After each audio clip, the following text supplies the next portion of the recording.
इस किताब के अंदर जो मैं चीजें आपसे डिस्कस करने वाला हूं ये रियल लाइफ सिनेरियोज। ये किताब कन्वेंशनल विजडम को चैलेंज करती है। इंसान रश्क करता है कि जिस शख्स ने किताब लिखी है उसकी सोच कैसे वहां तक पहुंची। जब आपने उसके साथ एक मॉनेटरी इंसेंटिव रख दिया, एक फाइन इंपोज कर दिया, तो अब पेरेंट्स को जस्टिफिकेशन मिल गई रैशनली चीजों को सोचने। अस्सलाम वालेकुम व्यूअर्स, मेरा नाम अरसलान जाहिद खान है और आप मेरा यूट्यूब चैनल देख रहे हैं। नाज़रीन, मैं आज आपसे एक बहुत ही इंटरेस्टिंग किताब के ऊपर बात करने वाला हूं और उस किताब का नाम है फ्रीकोनॉमिक्स। इस किताब का नाम सुनकर आपको शायद लग रहा होगा कि मैं आपसे कोई बहुत कोर इकोनॉमिक चीज़ों के ऊपर बात करूंगा। मैं कोई फैक्ट्स एंड फिगर्स आपके सामने रखूंगा जो शायद बहुत बोर होंगे, बहुत ड्राई होंगे और कुछ लोगों को वो समझ आएंगे या कुछ लोगों को वो समझ नहीं आएंगे, जबकि ऐसा नहीं है। इस किताब के अंदर जो मैं चीज़ें आपसे डिस्कस करने वाला हूं ये रियल लाइफ सिनेरियोज है। ये किताब हमें बताती है कि आपने ज़िंदगी में होने वाले इवेंट्स और इंसिडेंट्स को कैसे एक डिफरेंट लेंस से देखना, आपने दुनिया को कैसे एक अलग लेंस से परखना। ये किताब कन्वेंशनल विजडम को चैलेंज करती है। कन्वेंशनल विजडम हम कहते हैं एक आम कॉमन सेंस जो एक हर आदमी में पाई जाती है। नॉर्मली जब हम कोई किताब पढ़ते हैं तो उस किताब का एक थीम होता है और वो किताब उस थीम के आसपास रिवॉल्व हो रही होती है। उसमें होने वाली बातें उस थीम को एड्रेस कर रही होती है। इस किताब की खास बात यह है कि इसका कोई थीम नहीं है।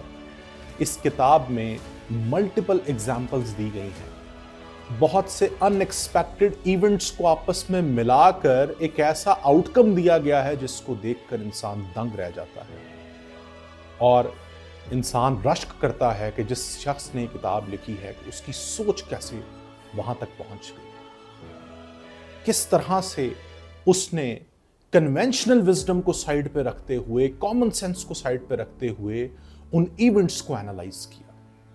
तो पहला इवेंट इस किताब के अंदर मैं आपसे जो डिस्कस करूंगा, ऑल्दो वो इवेंट चौथे चैप्टर में है इस किताब के, लेकिन चूंकि वो मोस्ट रेलेवेंट है जो मैं बात कर रहा हूं उससे, तो मैं सबसे पहले वो इवेंट, वो एग्जांपल आपके सामने रखता हूं।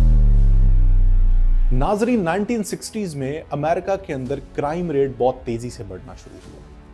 उस टाइम के जो पॉलिसी मेकर्स थे उन्होंने सोचा कि ये क्राइम रेट इस वजह से बढ़ रहा है कि शायद हमारी पुलिसिंग टेक्निक्स में मसाइल हैं। शायद अमेरिका की इकॉनमी इस टाइम पर डाउन जा रही है तो लोग बेरोजगारी से तंग आकर, इस तरह के माशी मसाइल से तंग आकर क्राइम्स की तरफ बढ़ रहे हैं। और आहिस्ता आहिस्ता अमेरिका ने अपनी पुलिसिंग टेक्निक्स को बेहतर किया, मईशत को बेहतर किया और 1990s में जाकर वो क्राइम आहिस्ता आहिस्ता कम होना शुरू हो गया। स्टीवन लेविट, जो कि इस किताब के ऑथर हैं, उन्होंने रिसर्च की और उन्होंने कहा कि 1990s में अमेरिका के अंदर जो क्राइम रेट कम हो रहा था उसकी रीजन पुलिसिंग टेक्निक्स को बेहतर करना नहीं थी, उसकी रीजन मईशत का बेहतर होना नहीं थी, बल्कि उसकी रीजन थी कि एबॉर्शन को अमेरिका में लीगलाइज कर दिया गया था। अब आप ये सोच रहे होंगे कि क्राइम का एबॉर्शन के लीगलाइज होने से क्या ताल्लुक है। जी हाँ, फ्रीकोनॉमिक्स के अंदर ऑथर ने इसी तरह से मुख्तलिफ इवेंट्स को एनालाइज किया है कि इंसान सोचने पे मजबूर हो जाता है कि ऐसा क्यों है। 1960s में जब क्राइम रेट ज्यादा हो रहे थे उस टाइम पर अमेरिका के अंदर एबॉर्शन बैन था। आप एबॉर्शन नहीं करवा सकते थे, तो पेरेंट्स को अनवांटेड बेबीज पैदा करने पड़ते थे, वो बच्चे पैदा करने पड़ते थे और वो बच्चे जब बड़े होते थे और उनको पुअर इकोनॉमिक कंडीशंस का सामना करना पड़ता था, उनको वो लिविंग कंडीशंस सस्टेनेबल नहीं मिलती थी, तो वो क्राइम की तरफ जाना शुरू हो जाते थे। और फिर जब 1980s के अंदर वो एबॉर्शन लीगलाइज हुआ अमेरिका के अंदर, वो अनवांटेड चिल्ड्रन पैदा होने बंद हो गए और वो बच्चे पैदा हुए जो पेरेंट्स अपनी कॉन्सेंट से पैदा करते थे, उनको अच्छी लिविंग कंडीशंस देते थे, तो वो क्राइम की तरफ राग़िब होना बंद हो गए और उससे अमेरिका के अंदर क्राइम रेट नीचे जाना शुरू हो गया। तो स्टीवन लेविट अपनी किताब में लिखते हैं कि आपको हमेशा आउट ऑफ द बॉक्स जाकर इवेंट्स को एनालाइज करना है जो चीज आपको अपैरेंटली नजर आ रही होती है, असल में पीछे उसके कुछ और रूट कॉजेस भी हो सकते हैं। दूसरी अहम बात इस किताब के अंदर लेविट और डबनर ये करते हैं कि लोग हमेशा इंसेंटिव से मोटिवेट होते हैं। अगर आप किसी को इंसेंटिवाइज करेंगे, वो मोटिवेट होगा और वो उस काम को करने में मजीद लगन के साथ मेहनत करेगा। और ऑथर कहते हैं कि ये इंसेंटिव्स लोगों को इल्लीगल काम करने पे भी मजबूर कर देते हैं। इसमें 2 एग्जांपल्स उन्होंने शेयर की हैं। एक तो इसराइल के अंदर एक डे केयर सेंटर है जहां पर पेरेंट्स अपने बच्चों को लेने आते हैं और वो पेरेंट्स हर दफा बच्चों को लेने आने में लेट हो जाते हैं, जिसकी वजह से बच्चों को भी इंतजार करना पड़ता है और स्कूल इंतजामिया के लिए भी बड़ी डिस्टर्बेंस होती है। तो उस स्कूल इंतजामिया ने सोचा कि हम ऐसा करते हैं कि इन पेरेंट्स के ऊपर $3 पर डे का फाइन लगा देते हैं। जिस दिन ये लेट आएंगे हम इनको $3 का फाइन करेंगे। तो इसका आउटकम ये सोचा गया कि जब लोगों पे फाइन पड़ेगा वो फाइन के डर से लेट आना कम हो जाएंगे, लेकिन ऐसा नहीं हुआ। जब फाइन इंपोज किया गया तो पेरेंट्स मजीद लेट आना शुरू हो गए, क्योंकि पहले पेरेंट्स के पास मोरल इंसेंटिव था। एक उनको गिल्ट फील होता था जब वो लेट जाते थे और उनको एहसास दिलाया जाता था कि आप लेट मत हों। जब आपने उसके साथ एक मॉनिटरी इंसेंटिव रख दिया, एक फाइन इंपोज कर दिया, तो अब पेरेंट्स को जस्टिफिकेशन मिल गई कि भाई अगर लेट भी जा रहे हैं तो हम सिंपल फाइन दे देंगे। तो हुआ क्या, आप जो आउटकम एक परसीव कर रहे थे कि फाइन इंपोज करने से लेट कमर्स कम होंगे, वो लेट कमर्स बढ़ गए, क्योंकि उनको मोरल इंसेंटिव्स की जगह फाइनेंशियल इंसेंटिव मिल गया कि हमारे पास अब जस्टिफिकेशन मिल गई है लेट आने की, हम फाइन पे कर देंगे। इसी तरह शिकागो के अंदर एक स्कूल की एग्जांपल देते हैं ऑथर्स, और वो कहते हैं कि शिकागो के अंदर एक स्कूल है जहां पर टीचर की परफॉर्मेंस को ऐसे एवेल्युएट किया जाता है कि अगर उसके स्टूडेंट्स के एग्जाम में नंबर ज्यादा आएंगे तो उस टीचर को अप्रिशिएट किया जाएगा, और अगर उसके स्टूडेंट्स के नंबर कम आएंगे तो उस टीचर को फायर कर दिया जाएगा, निकाल दिया जाएगा स्कूल से। तो स्टीफन डबनर कहते हैं कि टीचर्स ने क्या करना शुरू किया, टीचर्स ने इंटेंशनली स्टूडेंट्स को चीटिंग करवाना शुरू कर दी ताकि उनके स्टूडेंट्स के रिजल्ट्स बेहतर आए और उनको मजीद फाइनेंशियल इंसेंटिव्स मिलें। तो और कई टीचर्स ने एग्जाम खत्म होने के बाद उन रिजल्ट्स को चेंज करना शुरू कर दिया, स्टूडेंट्स के नंबरिंग को चेंज करना शुरू कर दिया। तो डबनर कहते हैं कि आप जब इंसेंटिव क्रिएट करते हैं तो लोग फिर इलीगल एक्टिविटीज की तरफ भी जाते हैं, वो क्राइम्स की तरफ भी जाते हैं। तो इकोनॉमिक इंसेंटिव्स हमेशा ऐसे नहीं होता कि वो आपको हमेशा पॉजिटिव आउटकम्स दें। इसी तरह से डबनर एक और चैप्टर के अंदर लिखते हैं कि आज के दौर में इंफॉर्मेशन पावर है। अगर आपने पैसा कमाना है तो उसका सबसे बड़ा टूल है कि आपके पास वो इंफॉर्मेशन हो जो किसी के पास इंफॉर्मेशन नहीं है। डबनर कहते हैं कि आज के दौर में रियल एस्टेट एजेंट्स क्यों इतना पैसा कमा रहे हैं, क्योंकि उनके पास वो इंफॉर्मेशन है जो एक आम आदमी के पास नहीं है। आपने अगर घर बेचना है तो आपको एक बायर चाहिए, उस बायर की इंफॉर्मेशन आपके पास नहीं है, वो रियल एस्टेट एजेंट के पास है, और वो रियल एस्टेट एजेंट सिर्फ उस इंफॉर्मेशन की बेस पे आपसे पैसा कमा रहा है। और यहीं पर डबनर इस किताब के अंदर कू क्लक्स क्लैन की एग्जांपल देते हैं। ये अमेरिका के अंदर एक वाइट सुप्रीमिस्ट रेसिस्ट ग्रुप था जो सिविल राइट्स मूवमेंट के दौरान बड़ा एक्टिव था, और ये ब्लैक्स को मारता था, ब्लैक्स को प्रोसिक्यूट करता था और उनके साथ बड़े जुल्म किया करता था। और ये एक बड़ा ही स्ट्रांग रेसिस्ट ग्रुप था। ये क्यों उतना स्ट्रांग था? इनकी आपस में बड़ी स्ट्रांग यूनिटी थी और इनका अमेरिकन पॉपुलेशन के ऊपर एक बड़ा इन्फ्लुएंस था। वो सिर्फ इस वजह से क्योंकि ये ग्रुप हाईली सीक्रेट था, इस ग्रुप से इंफॉर्मेशन लीक नहीं होती थी। तो हुआ ये कि इस ग्रुप की उस यूनिटी को तोड़ने के लिए 2 इन्फॉर्मर्स इन इस ग्रुप में इंजेक्ट किए गए। उन्होंने इनकी वो सीक्रेट इंफॉर्मेशन लीक करना शुरू की और उस इंफॉर्मेशन लीकेज की वजह से इनकी पार खत्म होना शुरू हुई। तो डबनर कहते हैं कि आज के दौर में अगर आपने पैसा कमाना है तो उसका सबसे बड़ा सोर्स है इंफॉर्मेशन। आपके पास वो इंफॉर्मेशन होनी चाहिए जो किसी के पास ना हो। वो इंफॉर्मेशन आपको इन्फ्लुएंशियल बनाएगी, आपको पावरफुल बनाएगी, इकोनॉमिकली भी, पॉलिटिकली। इसके बाद लेविट और डबनर नेक्स्ट चैप्टर के अंदर एक बड़ी अजीब बात करते हैं।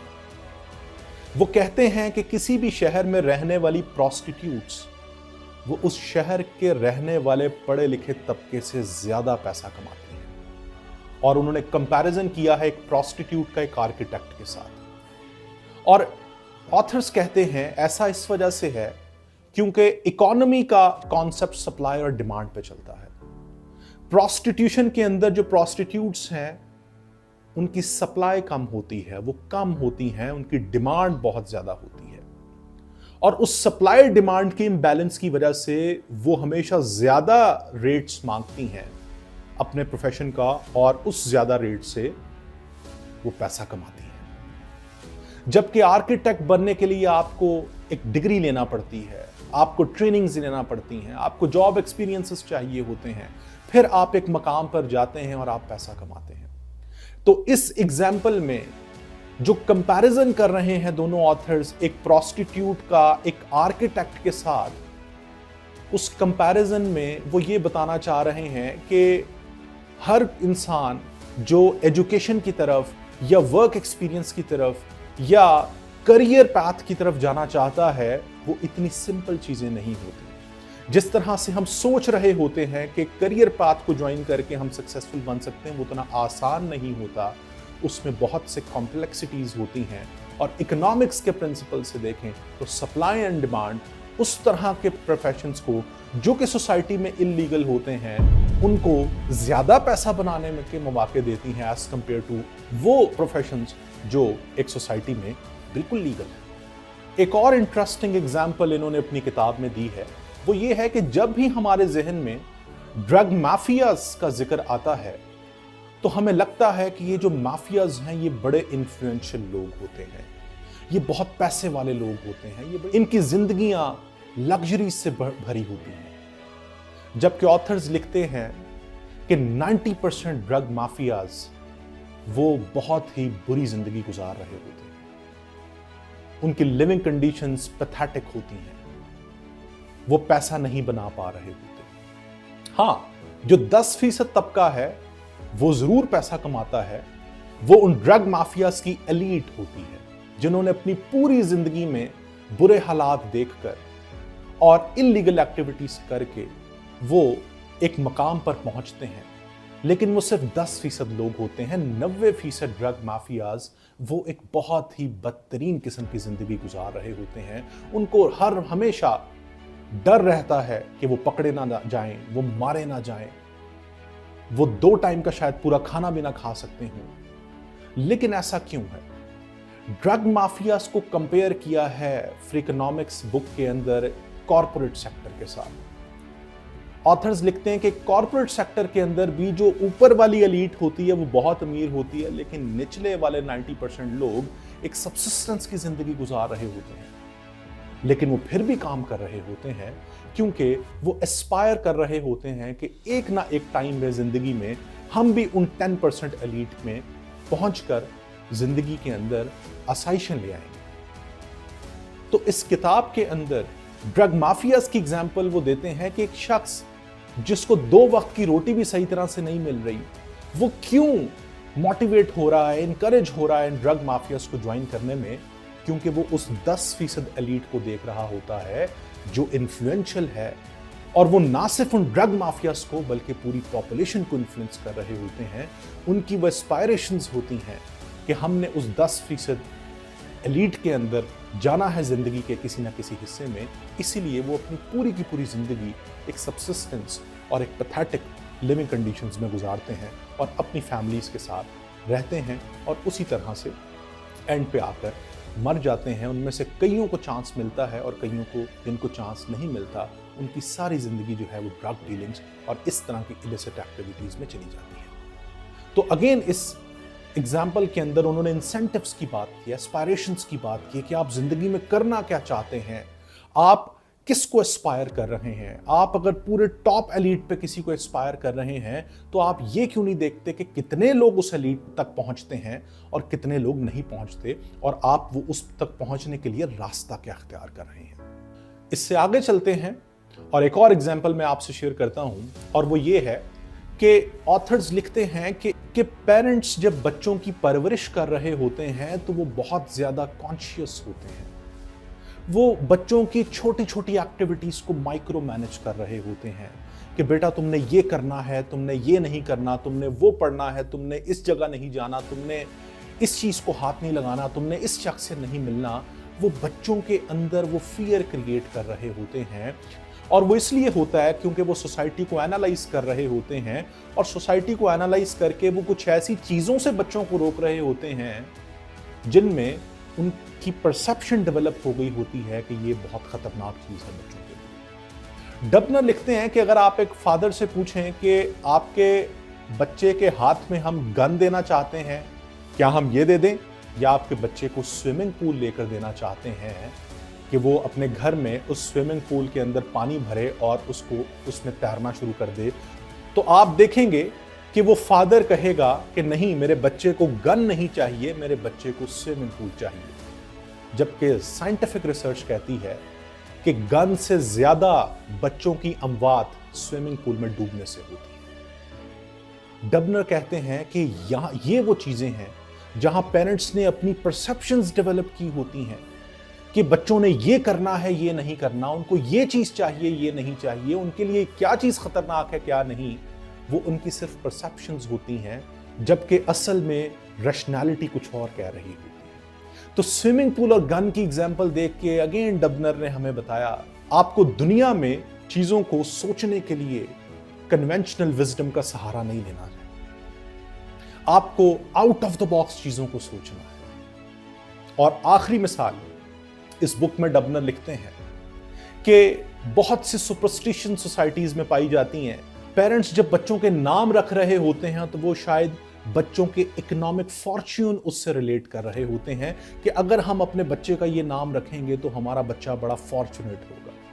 इसमें एक फादर का नाम है लेन। लेन के 2 बच्चे होते हैं और लेन एक बच्चे का नाम विनर रखता है और एक का नाम लूजर रखता है।